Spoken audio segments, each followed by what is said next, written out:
New York Harbor was once so toxic that touching the water could send you to the hospital. For over a century, it remained one of the most polluted bodies of water in America. But starting in 2014, scientists began throwing millions of living creatures into these dark waters. Now, a decade later, something extraordinary is happening beneath the surface. Fish are returning in numbers nobody predicted. The water is literally changing color, and strange living structures are forming on the harbor floor that no engineer ever designed. Keep watching, because what New York is growing in its harbor might just save the entire city. Did you know that New York Harbor once contained the largest oyster population on the entire planet? Before European colonization, over 22,000 acres of oyster reefs stretched across these waters. To put that in perspective, that is larger than all 5 boroughs of New York City combined. These massive underwater mountains of shells filtered the entire harbor volume every 3 days. The water was so clean that you could see the bottom 20 feet down. Early Dutch settlers reported oysters the size of dinner plates piled along the shorelines. The reefs were so vast that ships had to navigate carefully to avoid running aground on them. Indigenous peoples had harvested these waters sustainably for thousands of years. New York was not just a city with oysters. It was an oyster city that happened to have people living around it. But industrialization changed everything. Factories dumped chemicals directly into the waterways. Ships released oil and waste. And the city itself became the biggest polluter of all. Every time it rains in New York, something horrifying happens. The century-old sewer system overflows, sending raw sewage directly into the harbor. We are not talking about small amounts. Every major rainstorm dumps 27 billion gallons of untreated sewage into these waters. That is enough to fill 41,000 Olympic swimming pools with human waste. The harbor became a dumping ground for everything from industrial chemicals to garbage barges. By 1927, the last native oyster in New York Harbor had died. The water turned murky brown. Bacteria levels reached 100 times the safe limit. Fish populations collapsed to just 1% of their historical numbers. The harbor that once fed millions became a symbol of everything wrong with American industrial cities. The consequences extend far beyond dirty water. New York City now spends over $500 million every single year just trying to manage stormwater. And it is failing. When Hurricane Sandy slammed into the city in 2012, the damage reached $19 billion. Entire neighborhoods were underwater. The subway system flooded. Power went out for millions. Scientists later discovered something crucial. If those ancient oyster reefs still existed, they would have absorbed much of the wave energy, potentially saving billions in destruction. The reefs would have acted like a natural barrier, breaking up massive storm surges before they could devastate the coastline. Mother Nature had already designed the perfect defense system, and humans had destroyed it. For decades, engineers proposed mechanical solutions, filtration plants that cost billions, but break down during storms when they are needed most.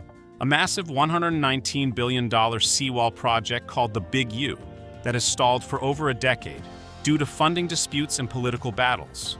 Chemical treatments that kill bacteria but poison the remaining marine life.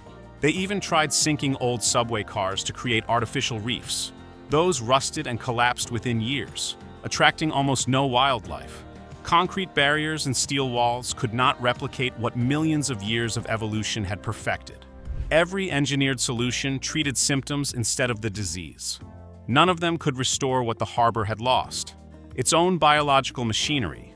Then came an idea so ambitious it seemed impossible. What if instead of building machines to clean the harbor, you could grow a machine that cleans itself?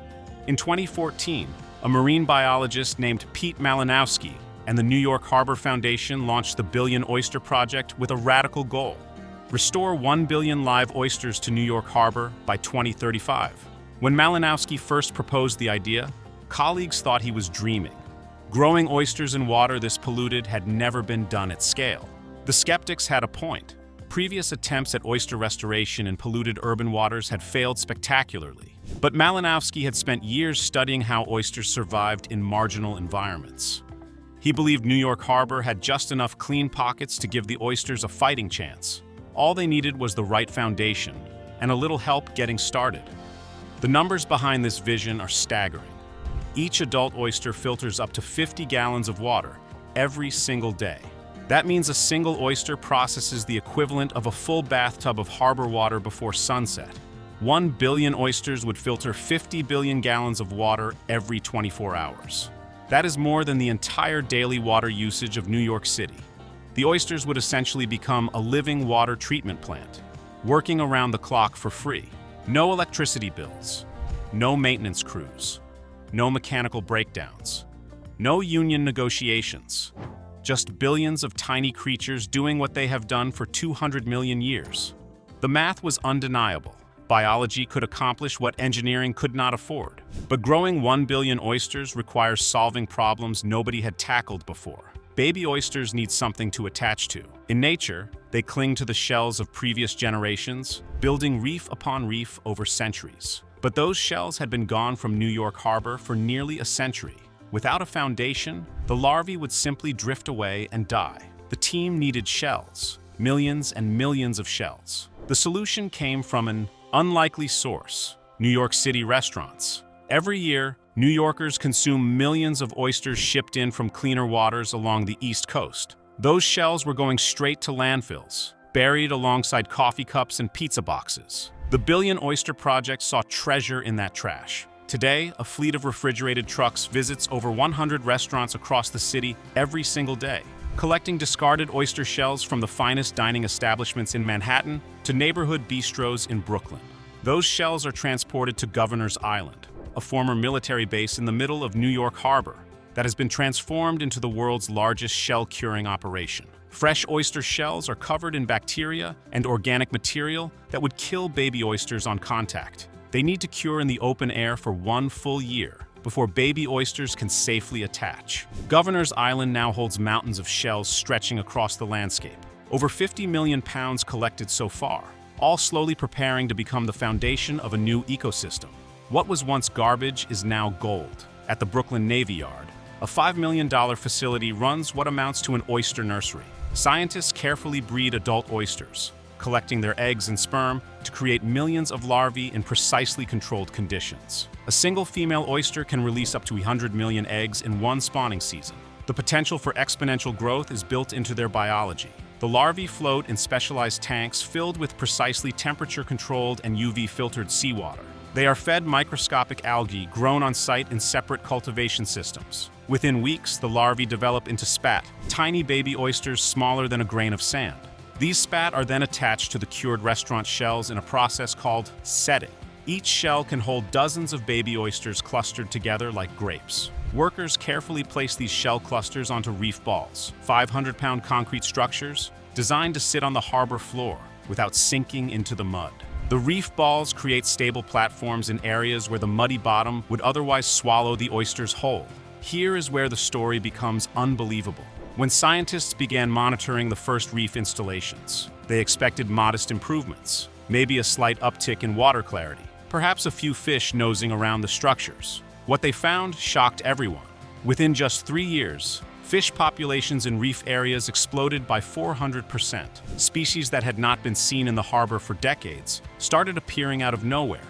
Blue crabs scuttling between shells, seahorses clinging to reef structures, striped bass hunting through the underwater canyons. Even harbor seals began returning to waters their ancestors had abandoned generations ago. The transformation was happening faster than anyone had predicted. Nature was not just surviving, it was thriving. The oysters were not just filtering water. They were building something far more complex. As they grew, their shells fused together, creating complex three-dimensional structures rising from the harbor floor like underwater cities. These living reefs provide hiding spots for juvenile fish to escape predators, hunting grounds for larger predators seeking prey, and attachment points for mussels, barnacles, and sea anemones. Entire food webs were reconstructing themselves around these new foundations. One species was rebuilding an entire ecosystem from scratch. Divers reported something else remarkable during their surveys. The water around the reefs was visibly clearer than surrounding areas. You could actually see the difference where the oyster filtration zones ended and murky harbor water began. The biological machinery was working exactly as Malinowski had promised. As of 2024, the Billion Oyster Project has installed over 100 million oysters across 18 different sites, spanning all 5 boroughs. That is 10% of the billion oyster goal, achieved in just 1 decade. The reefs now cover 15 acres of harbor floor, with plans to reach 100 acres by 2035.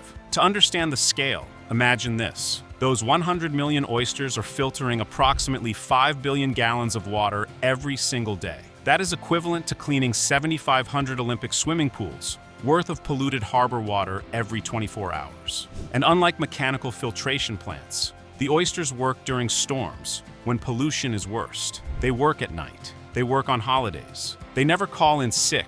They never stop. The project has also become the largest outdoor classroom in New York City. Over 100 schools participate directly in reef restoration through partnerships with the Harbor Foundation. More than 1,000 students every year visit floating classroom barges where they learn marine biology by actually installing oysters with their own hands. They measure water quality. They identify species. They watch their work transform the harbor in real time. A generation of New Yorkers is growing up understanding that their city has a living harbor, not just a dumping ground. These kids will become the voters and leaders who decide how New York treats its waterways for the next century. Monitoring this underwater transformation requires cutting-edge technology. Over 500 sensors now track water quality, temperature, salinity, and oyster survival rates in real time across the harbor. Underwater drones map reef expansion, creating detailed three-dimensional models of structures that grow and change month by month. Artificial intelligence systems analyze the data, predicting potential die-offs before they happen and alerting response teams. When conditions threaten a reef site, teams can respond immediately, adjusting installations or relocating vulnerable oysters to safer locations. Professional dive teams conduct monthly inspections, documenting everything from oyster size to the diversity of species colonizing each reef. The amount of scientific data being generated is unprecedented for any urban restoration project in history. Beyond cleaning water, the reefs are providing something New York desperately needs: storm protection. As oyster reefs mature, they grow vertically, eventually approaching the water surface during low tide. These living breakwaters reduce wave energy by up to 50% before it reaches the shore. Remember that $1 billion seawall proposal that has been stuck in planning for over a decade? Mature oyster reefs could provide similar protection at a fraction of the cost. And unlike concrete walls that crack and crumble, reefs adapt and evolve. As sea levels rise, oysters grow upward to match. They repair themselves after storms. They actually get stronger over time as more generations build on the shells of their ancestors. Engineers are now designing hybrid systems that integrate oyster reefs with existing infrastructure. Oyster cages attached to ferry terminals. Reef structures built around bridge pilings. Living armor protecting abandoned piers. The line between natural ecosystem and urban infrastructure is blurring in ways nobody anticipated. The transformation is creating economic opportunities across the city. Over 1,000 green jobs now exist in oyster aquaculture, monitoring, education, and restaurant partnerships. Waterfront property values in areas near reef sites have begun climbing as water quality visibly improves. A new tourism industry is emerging around the living harbor concept. Kayak tours through reef areas, diving expeditions to see underwater structures, educational programs attracting visitors from around the world who want to witness urban ecological restoration firsthand. The restaurant shell collection program that once cost money to operate is now breaking even as more establishments compete to participate. Being part of the oyster restoration has become a marketing advantage for upscale restaurants. Diners feel good knowing their discarded shells will become habitat for marine life instead of rotting in landfills. What New York is proving has captured international attention. Delegations from the Netherlands, Australia, Hong Kong, and the United Kingdom have visited to study the model. China has sent teams multiple times, considering similar projects for the heavily polluted Pearl River Delta. The Chesapeake Bay, once America's most productive oyster fishery before it collapsed from pollution,